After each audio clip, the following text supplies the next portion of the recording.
పశ్చిమాసియా యుద్ధ ప్రభావం ప్రపంచ దేశాలపై తీవ్రంగా పడుతుంది. ప్రధానంగా ఫ్యూయల్, గ్యాస్ కొరతతో పలు దేశాలు విలువిలలాడిపోతున్నాయి. అందులో భారత్ కూడా ఒకటి. గ్యాస్ కొరత నేపథ్యంలో కేంద్రం కమర్షియల్ గ్యాస్ ధర పెంచుతున్నట్టు ప్రకటించింది. దీని ప్రభావం ఆంధ్రప్రదేశ్లోని ఉమ్మడి విశాఖ జిల్లాపై తీవ్రంగా పడుతుంది.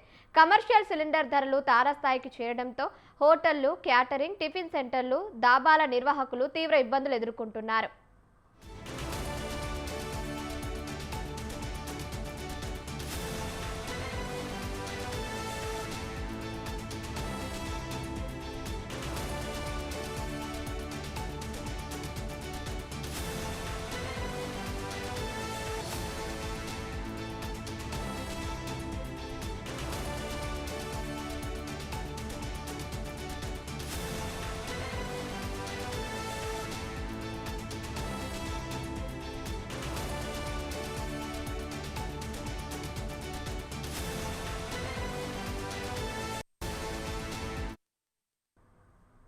ఉమ్మడి విశాఖ జిల్లాలోని పలు పట్టణాలు, నగర కేంద్రాల్లో కొన్ని రోజులుగా కమర్షియల్ గ్యాస్ సిలిండర్ల కొరత తీవ్రంగా వేధిస్తుంది.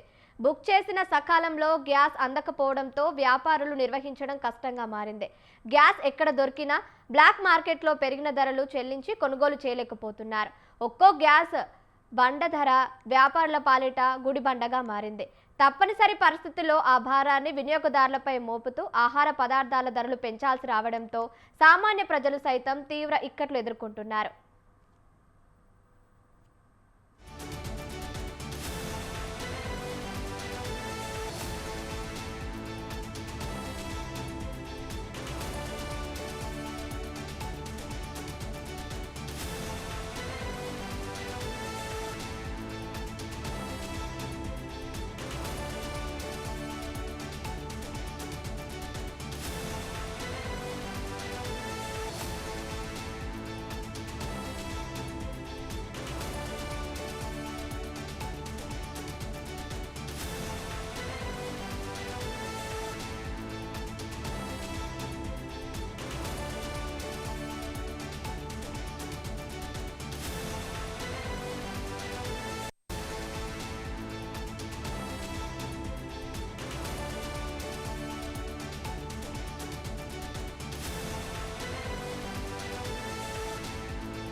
ఉమ్మడి విశాఖ జిల్లాలోని పలు పట్టణాలు, నగర కేంద్రాల్లో కొన్ని రోజులుగా కమర్షియల్ గ్యాస్ సిలిండర్ల కొరత తీవ్రంగా వేధిస్తుంది.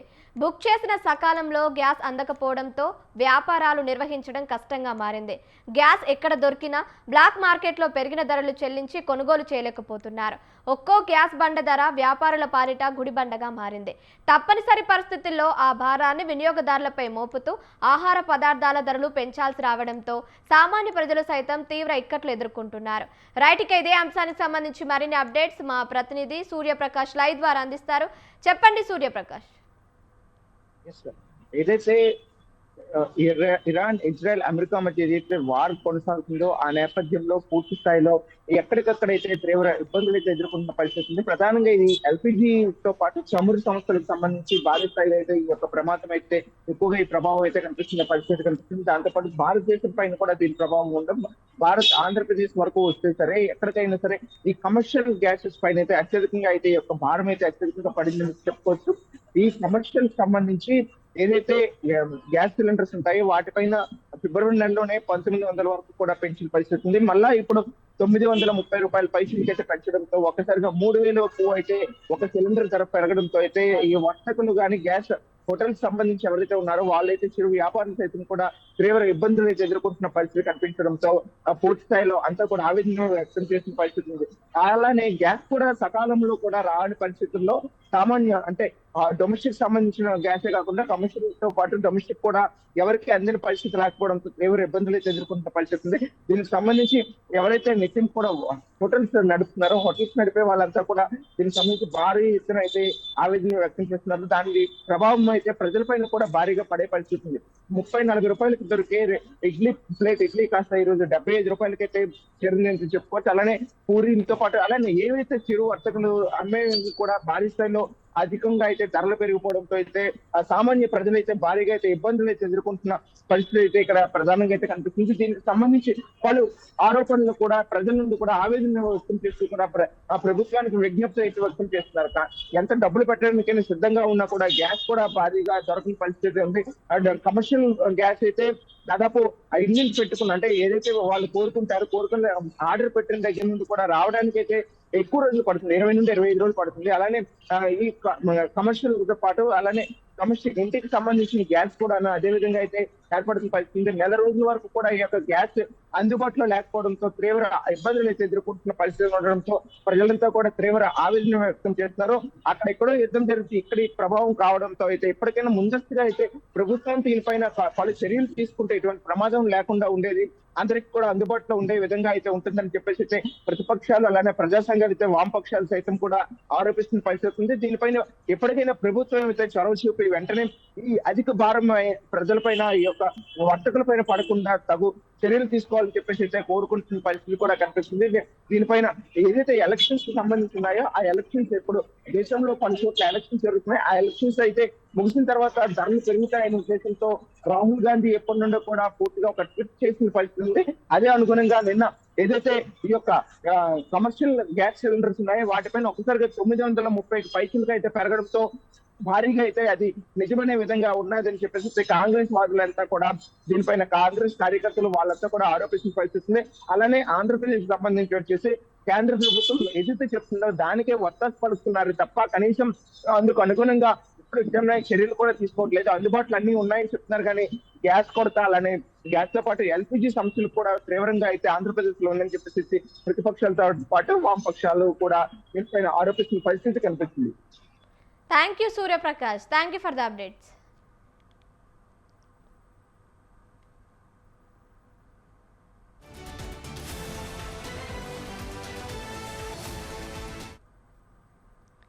గ్యాస్ దొరకకపోవడం, బ్లాక్లో కొందామంటే ధరలు మండిపోతుండటంతో చాలా చోట్ల హోటళ్లు, దాబాలు, క్యాటరింగ్ సెంటర్లు మూతపడే పరిస్థితికి చేరుకున్నాయి.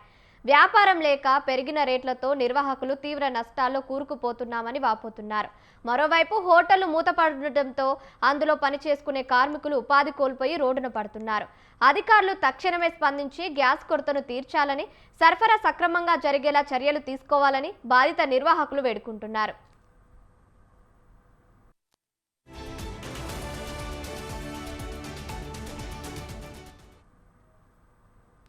గ్యాస్ బుక్ చేసిన వారం రోజులైనా వచ్చే పరిస్థితి లేదు. బయట బ్లాక్లో రెట్టింపు ధర పెట్టి కొనాల్సి వస్తుంది. దీంతో తప్పనిసరి పరిస్థితుల్లో రేట్లు పెంచక తప్పడం లేదు. రేట్లు పెరగడంతో కస్టమర్లు రావడం తగ్గిపోయింది. వ్యాపారం లేక కనీసం అద్దెలు కూడా కట్టలేకపోతున్నాం. రోజు టిఫిన్ సెంటర్ నడపాలంటే కనీసం 2 సిలిండర్లు కావాలి, కానీ ఒక్కటి కూడా దొరకడం లేదు. దీంతో సగం రోజులే షాప్ తీస్తున్నాం.